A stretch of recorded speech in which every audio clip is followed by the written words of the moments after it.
Hello la Design Family, j'espère que vous allez bien. Donc aujourd'hui on se retrouve pour une nouvelle vidéo. Aujourd'hui c'est changement de serrure, de verrou et de serrure de boîte aux lettres. Allez, on reprend tout ça en images. A tout de suite.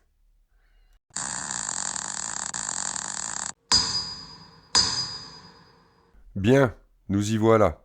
Je vais devoir agrandir les trous de l'ancienne serrure, car la nouvelle au niveau du coffre est plus petite.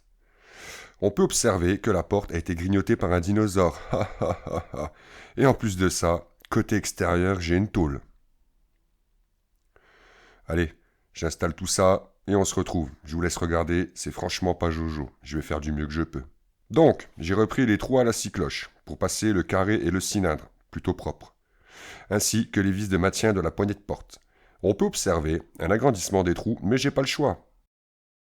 Mon cylindre et mon carré de poignée passent bien. Donc, voici la serrure, les nouvelles poignées de porte, le cylindre, le carré. Avec ça, j'ai un jeu de 5 clés qui est fourni avec, et à savoir une carte incluse pour la reproduction des clés. C'est plutôt pas trop mal. Voilà, la serrure est installée, les poignées de porte et le cylindre.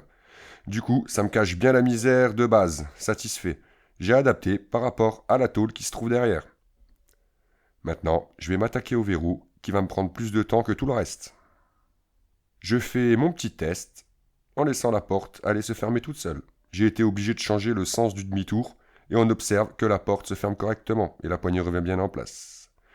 Le verrou en place, tout fonctionne parfaitement. Vous pouvez remarquer que l'on voit légèrement les trous de fixation de l'ancien, mais je n'ai pas pu faire autrement. Et dans tous les cas, je ne peux faire autrement pour une installation propre comparée à l'origine. Maintenant, j'ai des poignées de porte installées sur la porte de la pièce principale ainsi que sur la porte de la salle de bain. Vous observerez que l'appartement est encore en travaux. Il y a eu la peinture, de fait, la plomberie, le carrelage, la cuisine, quasiment tout l'appartement. Voilà, les poignées sont installées, la porte du séjour, la porte d'entrée et la porte de la salle de bain. Donc, en installant le verrou, j'ai été obligé de reprendre aussi le trou de passage du canon, ce qui fait que ça rend bien crade la finition. Du coup, je vais faire un cache-misère, car ça c'est bien crado et c'est inadmissible.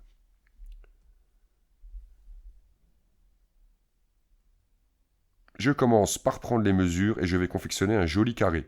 Je prends un peu moins de 10 cm en longueur et 7 cm en hauteur, ça sera déjà pas mal. Pour ce faire, j'ai ramené une chute de tôle galvanisée qui me restait. Je vais découper dedans, la poncer, arrondir les angles et percer un joli trou. Voilà, ma pièce est découpée, maintenant je vais percer les trous de passage pour la clé et les fixations. Voilà, mon trou est fait, les trous pour les vis aussi, et j'ai pris le soin de fraiser les trous des vis pour que la tête des vis rentre mieux, pour une meilleure finition, la base du métier. J'utilise mes forêts à étage, ça va tout seul à faire et c'est magique. Je vous recommande ce genre d'outil, vivement, pour un gain de temps et une qualité de finition propre. Et voilà, la pièce est installée, finition propre, et franchement, c'est beaucoup plus joli comme ça. Et de l'extérieur, ça ressort bien avec la tôle qui était déjà en place, très satisfait du rendu final. Alors je vous avais parlé de la serrure de la boîte aux lettres, mais je n'ai pas eu le temps de vous filmer son montage. Mais dans tous les cas, si vous regardez bien, ce n'est pas la même que les autres boîtes. Voilà, la vidéo se termine ici, je remets les clés au proprio dans sa boîte, tout est installé, je suis content, finition propre et tout le monde est satisfait. A bientôt pour une nouvelle vidéo, n'hésitez pas à vous abonner, un petit pouce bleu, un like, c'est gratuit, et ça me donne de la force pour vous faire plus de contenu. Bye la Design Family.